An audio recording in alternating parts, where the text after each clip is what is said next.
एक प्यार का नगमा भक्तपुर एरिया हो, भक्तपुर एरिया हो होइन। यो तल खोला छ सानो हर्नेकते खोला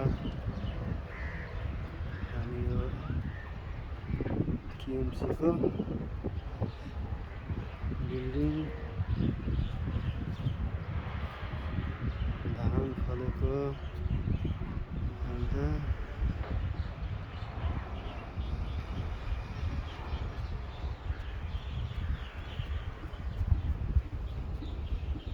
यो चाहिँ कोदो फलेको, यो धानहरू हुन्छ पहिला पहिला सब फुटेर हुन्छ।